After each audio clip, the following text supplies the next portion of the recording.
and welcome to Palace Confidential, your weekly look at all things royal. Brought to you from the Mail's Kensington HQ, just a stone's throw from the Palace. I'm Jo Elvin, and joining me on the panel this week is Dickie, Arbiter, the Queen's former press spokesman, and the Daily Mail's diary editor, Richard Eden. Welcome to you both. But before we speak to them, let's hear from Rebecca English, the Daily Mail's royal editor. Rebecca, hello. Prince Charles faced more questions about his charitable fundraising at the weekend. What can you tell us about that? Yeah, this latest set of allegations involve a slightly controversial Conservative peer called Lord Brownlow, who was said to have received an honour from the Prince of Wales shortly after bailing him out to the tune of £1.7 million in connection with a failed eco-village he'd hoped to build up in Scotland in connection with Dumfries House, which is the seat of his charitable empire. Lord Brownlow was also said to have given millions of pounds in donations towards the Prince's charities in return for being invited to dinners, being allowed to hold his birthday party at Dumfries House, and generally enjoying good access to Prince Charles. Now, in the scheme of things, I think this is probably very much on the slightly less serious end of some of the stories we've seen recently, because, of course, Clarence House say, well, philanthropists are often rewarded with honours to thank them for their generosity towards charitable causes. But, of course, it does shine yet another unwelcome spotlight on the way the Prince of Wales's charities have been run in the past. And just for a change, Rebecca, you've been with the Prince of Wales and the Duchess of Cornwall this week. Do you think any of this is affecting them? Yes, I have been, and apologies, I would have been with you in the studio today, but I had the journey from hell back from Wales to London by train last night. But in short, the answer to your question is no, actually, the Prince of Wales and the Duchess of Cornwall looked on great form the last couple of days. As Prince of Wales, Charles likes to spend a week in the country around this time of year every year, meeting individuals and organisations that are doing good work in their communities, trying to meet as many Welsh people as possible. From those that I spoke to, appeared incredibly grateful that they had come there to highlight the work that they were doing. So if he is feeling it privately, he's not showing it publicly. And I think more importantly for him, the people he's meeting don't seem to be massively affected by some of the sensational headlines we've been reading over the last few weeks and months.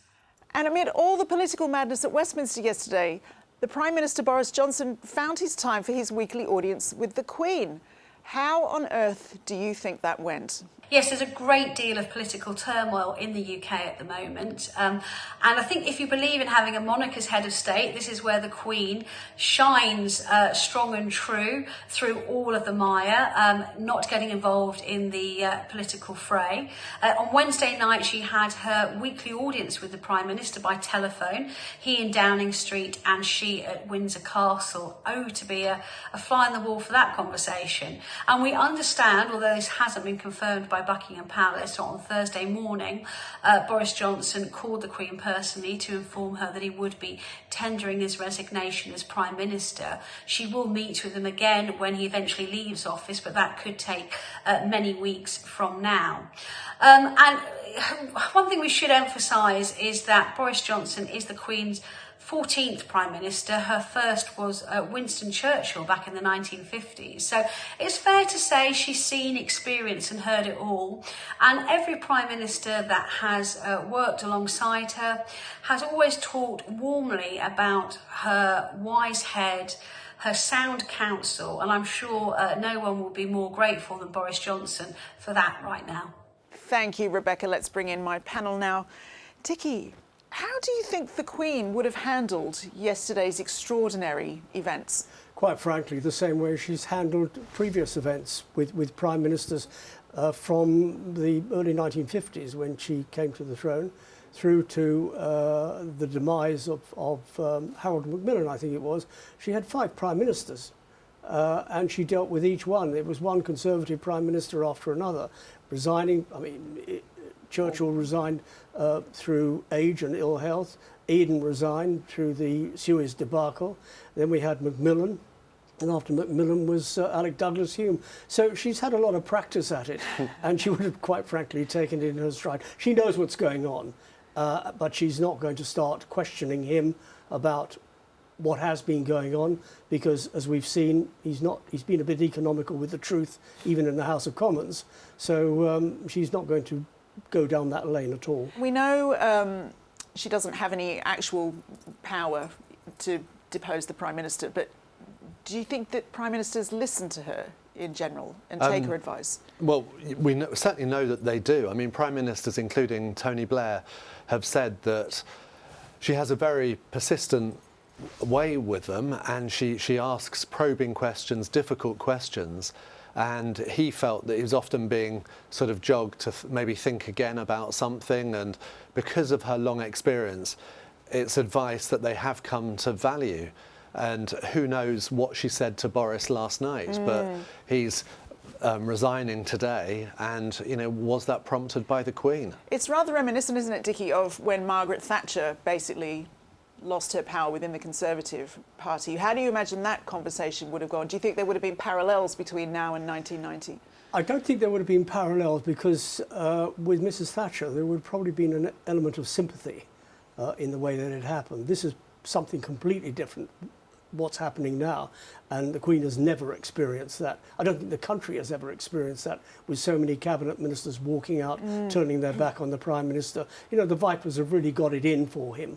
And who would want to take on the leadership with that lot of backbenchers? But no, there was an element of sympathy because the Queen admired Mrs. Thatcher for having been the first female Prime Minister, for having been for so long the first female Prime Minister, and she would have seen how it had happened.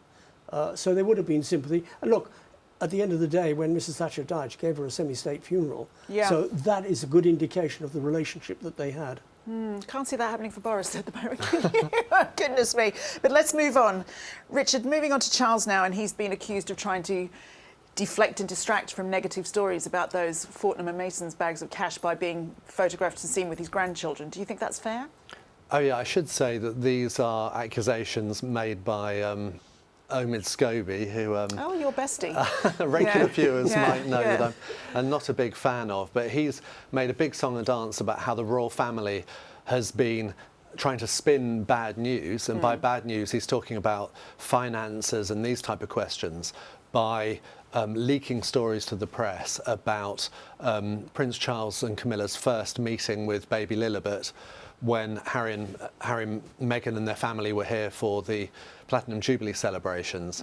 And it is true that a source was briefing journalists about that, but why he was doing that is another matter. But also he's made the accusation, Scobie has, that they were briefing about the allegations about Meghan's bullying to deflect from things, and that's, in my opinion, that's complete nonsense, because this is something that the royal correspondents have been waiting to ask, and they did wonder whether there would be any changes to human resources policy that would be announced in the annual review. So I think that really doesn't hold up at all, his claim. What's your view? Well, the rider to what Richard has said, quite frankly, if nobody had briefed anybody about the fact that the Prince of Wales had met his granddaughter and his grandson for such a long time, it would have been seen as pretty strange. And people did want to know, did they meet? Look, quite frankly, the cash in carrier bags and a holdall, that had been out for days. Yeah. You can't cover up something that's been out for days and been sort of endless coverage, both on television, radio and in newspapers. So it's a bit of stirring by very unhelpful people. Interesting, but you can't look at Omid's tweets, can you? No, Has he blocked you? Yes, he did block me, yes, which I always think is strange for journalists. I mean, unless you're abusive, which obviously I'm not, then I think as journalists you'd want to see each other's work. Omid, if you're watching, come and join us anytime. I don't see his either, but then I don't follow him. Oh dear. Let's move on. What do you think Charles needs to do now, Dickie, to just draw a line under these stories about his finances? Well, he's drawn a line under it, quite frankly. He's done nothing wrong. We're going back to cash in carrier bags and a holdall sort of 10 or 11 years ago. So this is a very old story. It got deposited at the bank. They would have probably gone to the Financial Conduct Authority to check everything was kosher. The charities would have checked as well. So why it's being resurrected now it seems as though somebody with an axe to grind is creating a bit of mischief. But he's drawn a line under it. Whether the Charities Commission investigate, whether the banks investigate further, that's a matter for them. But he hasn't done anything wrong. Unfortunately, you don't expect the Prince of Wales, an heir to the throne, to be accepting cash in Fortnum & Mason carrier bags. Could have been worse. It could have been in a duty-free bag. Exactly. It's such a fabulous image. It's given us all that to play with anyway, hasn't it? But let's move on. 40 years ago this week, one of the most shocking breaches of royal security took place when a man broke into Buckingham Palace and made his way into the Queen's bedroom as she slept. The Daily Mail's editor-at-large Richard Kay was one of the paper's news reporters covering the story. Can you believe it? He shares his extraordinary memories of that time. On July the 9th, 1982, a man called Michael Fagan clambered up the perimeter wall of Buckingham Palace. He didn't just do it once, he did it twice. The second time only came about after his arrest for the first offence. But what happened was he managed to shin up the outside wall, all 14 feet of it, climb over the top, which I think had barbed wire at the top, and then shinned up a drain pipe, got access to the palace through an open window and wandered around, helped himself to something to eat, and then after half an hour got bored and left and went out the same way again. Now, he did trigger alarms, but the police thought they were faulty. 2 and a bit weeks later, on July the 9th, he decided to do it all over again. It was the early hours. It was just after sunrise, so it was quite light at that time, and he more or less went the same route again, over the wall, up the drain pipe, and this time he managed to break into, or wandered into, the private apartments and found himself in the Queen's bedroom. What happened next, of course, is the stuff of history, because he plonked himself down on the Queen's bed. He was bleeding heavily. He'd cut his hand on an ashtray on a piece of broken glass. He'd also drunk half a bottle of wine by this stage, and the Queen naturally woke up and said memorably, "What on earth are you doing here?" or worse to that effect. I mean, a terrifying situation for Her Majesty, of course. She didn't know who this man was or what he possibly represented to her. To the Queen's intense anger, I think, barely controlled, she couldn't get through to anyone. She was dialing for an emergency number for assistance. The police or whoever was meant to answer the phone didn't respond. Nobody came. And eventually Fagan said he'd like a cigarette, and she said she'd go and get him some. And she went out and she saw her housemaid, Lizzie Andrews, who followed her back into the room and said, "What on earth are you doing in here, ma'am?" Or again, or worse to that effect. And the page, the butler who'd been walking the Queen's dogs for their early morning walk, also returned. Between the two of them, between the housemaid and the footman, they managed to extract Fagan from the Queen's bedroom. It was an astonishing breach of royal security, but of course it threw up all sorts of other questions, because we then discovered, and it became widely reported, that the Queen did not share a bed with Prince Philip, or at least not regularly, and she slept alone. So it wasn't just the physical invasion, but the invasion of her privacy too, that it's remembered for. I thought that I did intrude, and I was a bit embarrassed by it. I mean, but that was the first time that I was actually stopped, was when I went into the Queen's room, you know. And I don't know where the room is. It's not like it's on the door. So, you know, I didn't mean to intrude into her room. You know, if I'd have been challenged before that, we could have said security was great, and I didn't get very far. I think it changed the Queen in the sense that she had to get used to a much more intensive and invasive form of police protection. Police suddenly were treating the security of individual senior members of the royal family much more seriously than they had. It meant that there were more police. The presence were always around her all the time, and they just weren't prepared to take risks. And I think that she found that upsetting, because it inevitably increased the sort of the barrier between her and the people. And one of the things the Queen likes to do is to let people see her whenever she can, when she's out and about, or when she was out and about a lot. And you know, it did cramp her style. Fagan was a rather disturbed young man. He was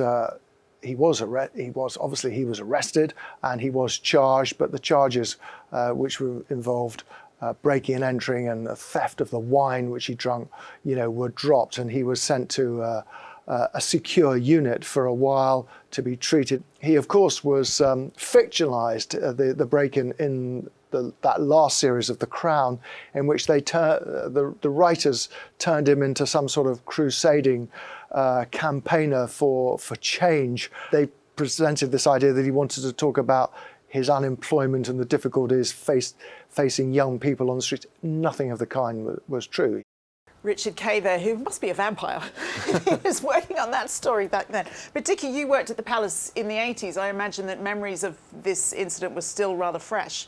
It was rather fresh because in 1980 I was accredited to the Palace as a court correspondent. At the time I was working for LBC News Radio, as was an independent radio news, national news service. So I got accreditation. And I remember going in on the day it was discovered, and everybody was running around like headless chickens. I found it quite difficult. Well, not too difficult in getting in, but it was slightly harder than it had been the previous day, because I used to go in every day. And I discovered that, yeah, they had been this incident, Michael Fagan. The police were nowhere to be seen, because there's usually a policeman always outside the Queen's quarters, but he'd gone off because his shift had ended and the replacement hadn't arrived. They'd ignored the Queen's panic button. Which just is staggering. It is staggering, it is staggering. But then security was pretty lax in those days. I mean, I used to wander around willy-nilly, going into all sorts of offices, speaking to all sorts of people. Do you think they talk at Buckingham Palace about the days they could leave the back door open? Like, you know, all the old days. Yeah. Yes, yeah. But it was very lax. And then, you know, obviously they got a shock to the system and they tightened it up. But there's still today, here we are in the 21st century, have-a-go merchants who will want to get over those walls and get into the building. And they're still doing it. It's a real reminder, isn't it, about how much she's had to adjust in the course of her reign. The Queen understands there's got to be security, but she doesn't want American presidential security where there's swarming. She needs to be seen. She needs an element of freedom, or she did, to do her walkabouts and to talk to people. And it is very difficult to find a good balance. Windsor Castle, she's perfectly safe because it's a fort. And it's very difficult to get in. But as I said a moment ago, there always have-a-go merchants wanting to get into Buckingham Palace. And as much as we can say, isn't it true, Richard, that, you know, it's unlikely to happen now, there actually have been some security breaches. There really have recently. been several. I mean, the worst was on Christmas Day last year, when there was an armed intruder was apprehended at Windsor, when the Queen was at Windsor and other royals were too. So, you know, it's a serious issue, and there have been plenty of others over the years. And, you know, security is a big issue. You're dealing with huge palaces. It's a difficult subject. Let's move on to a lighter subject now. And the Duke and Duchess of Cambridge have been indulging their sporty sides this week, haven't they? Yeah, they've had a very sporty week. We've had the Duchess of Cambridge and Prince William at Wimbledon, watching the quarter-final, watching Cameron Norrie. Which they got very animated. They really do when they're watching. You know, it's like when Prince William's watching the football, he gets a bit carried away. But that wasn't the only sport. Then the next day we had Prince William playing polo this time for a charity match that apparently raised £1 million for various charities. So very admirable. We've gathered some photos here of her engrossed in the action, and her enthusiasm was really clear, isn't it, for tennis, Dickie? Yeah. It is. She's so well into the job that she's doing. There was a time when, shortly after she got married, that's a good they called her lazy, didn't they, Richard? Yeah. But she's so into the job, and she doesn't mind showing facial expressions. If something is amazing, she'll show amazing. If something is off, she'll show off. And if she's glad and happy because Norrie has won, she'll show it. I can tell you know what it's like when you're there, though. You really get so sucked into the atmosphere of it all, don't you? And even I'm not really a big tennis fan, but I've pulled those faces watching the tennis. You know, the one thing that really got to me was the togetherness of these two people. They are very together. Yeah. Any suggestion that they weren't is absolute nonsense. We saw at the polo with their arms around each other. We saw them at tennis engaging and laughing and joshing with each other. So they are very much a together couple, and we're lucky to have them. And of course, it was always the Duke of Kent who was as president of Wimbledon, who'd be presenting the prizes. And we came to associate him and the Duchess of Kent with Wimbledon. And now he stepped down from that last year. And so now we will see the Duchess again, I'm sure, this weekend. And, you know, we'll associate her and William with Wimbledon Lucky for them. years to come. I love going to Wimbledon. We'll stick around for more pictures from SW19 in a moment. But that is all we have time for on Palace Confidential today. Thanks to Rebecca English, Dickie Arbiter, Richard Kay, Richard Eden, and to you, of course, for watching. And as I said, summer's here and it's brought with it a favourite sporting event of the Royals and us too here at Palace, Wimbledon. To play you out this week, here is a gallery of the Windsors at the All England Club over the years. Bye-bye.